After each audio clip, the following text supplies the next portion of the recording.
There were two boys in Enniscorthy, and as you were driving down through Enniscorthy, down past Little and Aldi, down past the play park where the man on the bike is there, another statue of the man on the bike, there's a double telephone box just there, and there's a chair, a bench.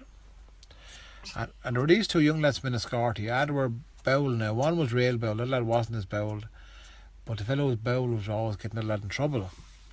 So he used to always do tricks, like he'd always go onto the phone box and he'd phone the fire brigade and say there was a fire in, say, Lidl, and the fire brigade would buzz up the road up to Lidl and should have been no fire.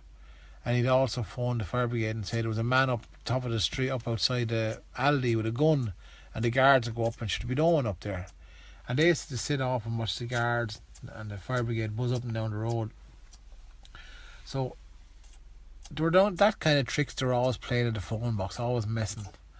So one day they were bored. The man was like, "I'm bored." He says, "Tell you what, doing something else for me." And the fellow says, "What?" He says, "Next van that comes along, right, you jump out in front of it and see how far he when he stands on the brake, see how close he can get to you." And the man goes, "No, that's dangerous." He says, "No, do it. You're only an old pussy if you don't do it." The man goes, "All right, okay, I'll do it." Now, the one fellow was real bossy, and he made the other fellow do it. So here wasn't their van going down the road, lads, right? And there were these travellers from Donaghue, and they were driving along, and they were all talking. There were horse and breakfast rolls into them in the middle of the day, eating it. And the fellow jumps out in front of the van, and the boys were too busy eating sausage and rashers and talking, and they didn't see a man, and he bumped into him. Crashed into him like that. Knocked him down. Your man fell on the ground, dead, and the van went over him.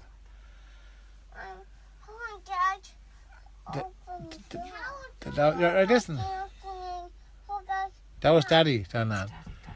So the guards and the ambulance and all came, and he arrested the other bold fella. So I didn't mean to do it. I only asked him. As around the court, and basically the judge said that was bold what you did, and you're going to have to go to jail. So he went off to jail for 5 years. Those two boys young.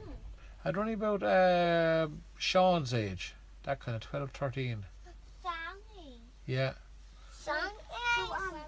You know, Sean and Kieran. The good lad. He was about 12. The other fellow was about 14. He was about 2 years older than him. Yeah, but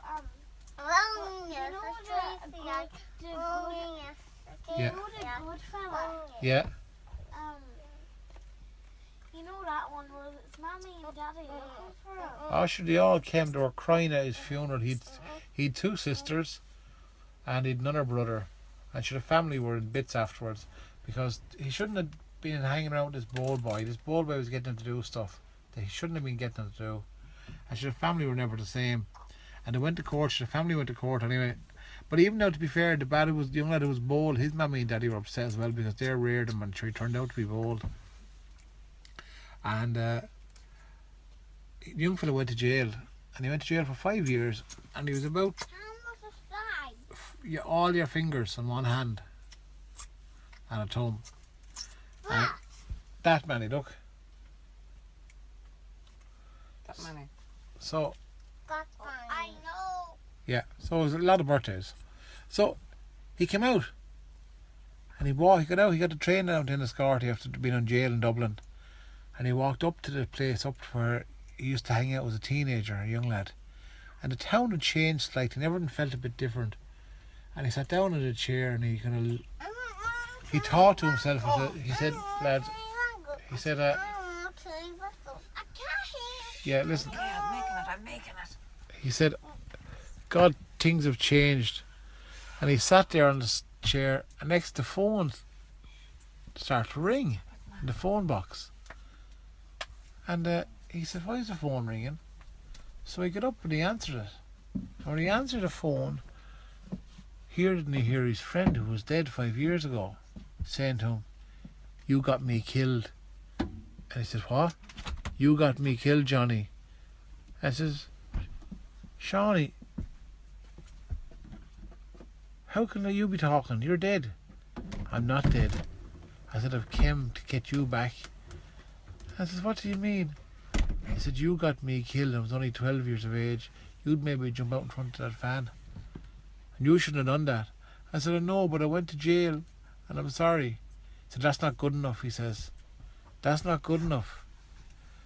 And I says, what do you mean? He said, it's not good enough.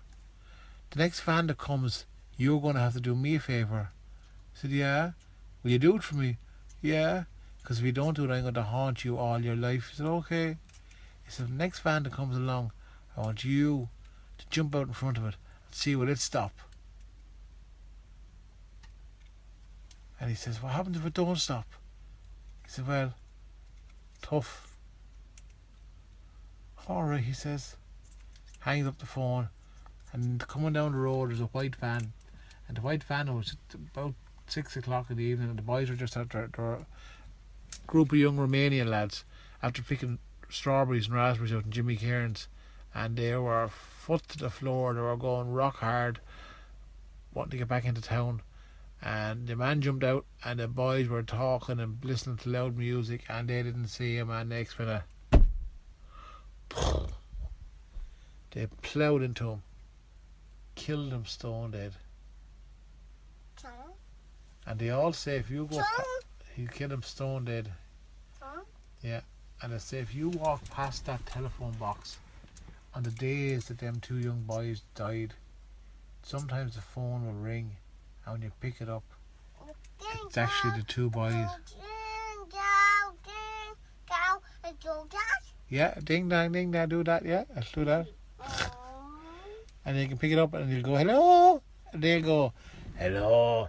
It's me. I'm going to kill you. I don't tell. Hey, don't tell. Are they old? Yeah, they're old now. That's the end of that story, lads. Oh, the end. Good night, Nan. Night, Nan. Smelly Nan. Night, smelly Nan toes.